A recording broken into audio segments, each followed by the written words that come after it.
a British Gothic chiller about psychological torment and the supernatural.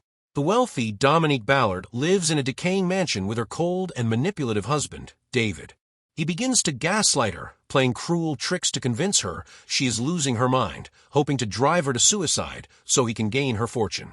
Dominique eventually does hang herself, but soon after her death, strange occurrences begin haunting David. He hears Dominique's voice, sees her figure, and feels her presence at every turn. As the haunting escalates, David becomes increasingly paranoid, questioning his sanity. The mystery builds toward a twist ending that blurs the line between psychological and supernatural.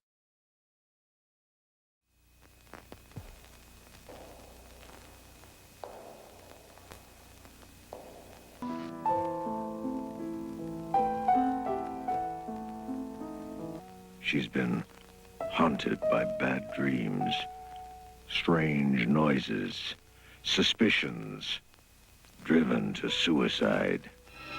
Suffer us not at our last hour. Her husband thinks so. Of death, after all, he buried her.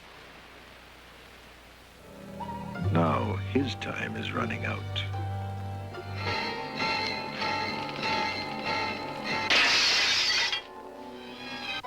How can it be? Sister-in-law, Jenny Agutter, isn't worried. I wouldn't have been frightened.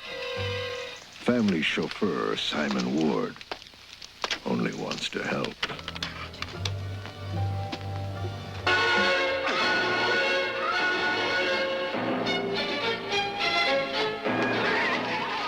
Dominique is dead. Dominique may have been buried, but she hasn't been put to rest.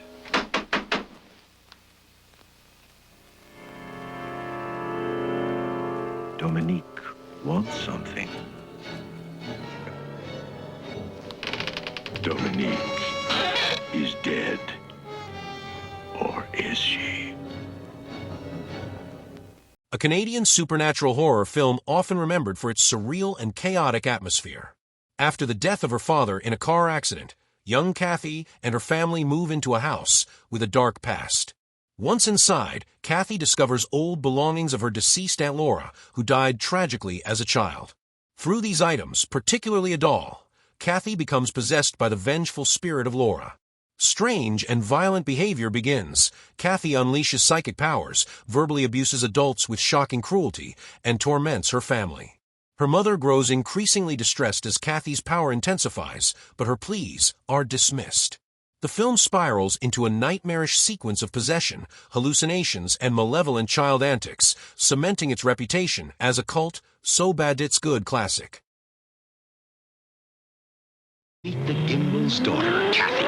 See through Cathy's eyes. She's gone, Cathy. Open the door, Daddy! Daddy! Your eyes hurt, don't they? Well, it's perfectly natural. You've been burnt in a fire.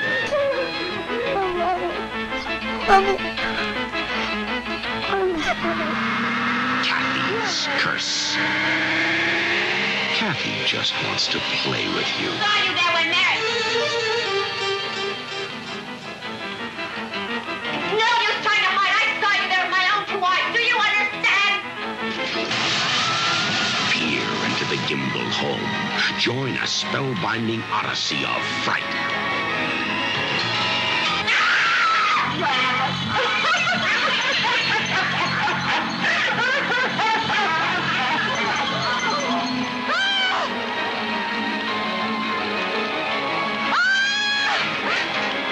Come to Cathy's house. She's waiting for you.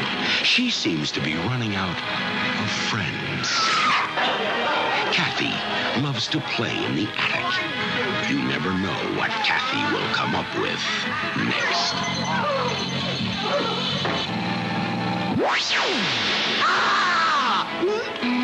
Enter the bizarre realms of the living dead.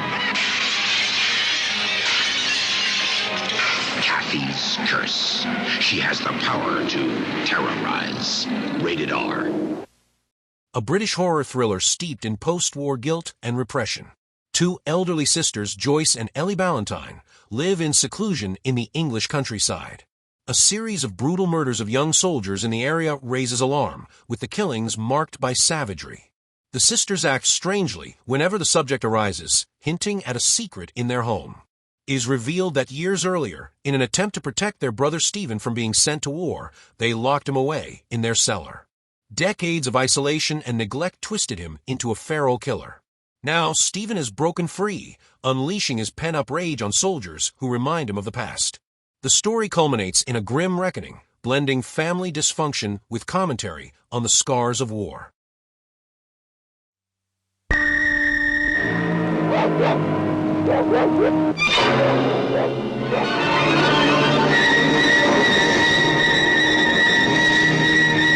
Human animal or animal? What are the sinister secrets of the cellar? Oh my God! Darkness cloaked the mystery of the shuddering nightmare of the beast in the cellar.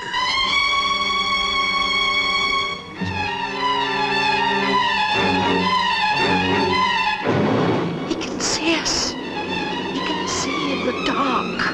Ellie, get to the telephone.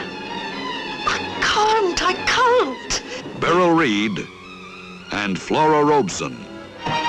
Dare you see the beast in the cellar and uncover its gruesome secrets? I've got to tell them now, Joyce. You do understand, don't you? I've got to. If you think it's best, Ellie.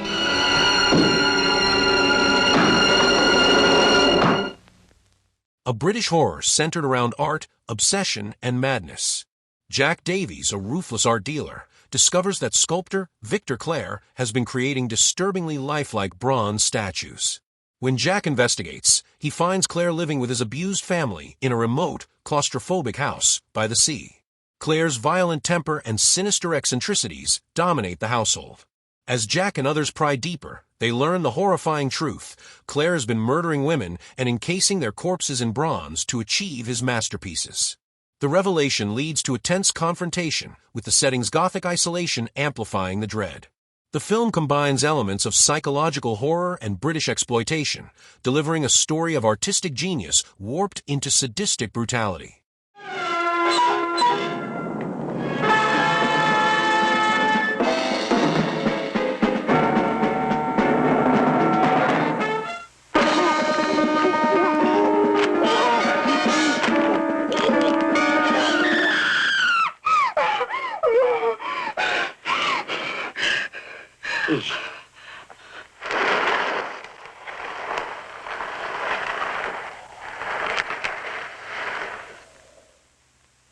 About my work. It is just possible I might sell some.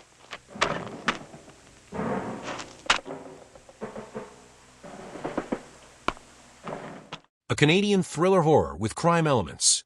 Four friends, discontent with their lives, hatch a cruel prank on Halloween night. They dress as clowns and plan to kidnap a woman named Allison, the ex-girlfriend of one of the men, in order to scare her current lover. A seemingly harmless scheme quickly escalates out of control. The men bind and terrorize Allison, but paranoia, jealousy, and unresolved tensions between the friends spiral into violence. As the night drags on, the situation turns deadly, and the clowns' laughter becomes grotesque against the grim reality of their crime. While often criticized for its pacing, the film carries an unsettling atmosphere of moral decay and has gained curiosity due to John Candy's small early career appearance.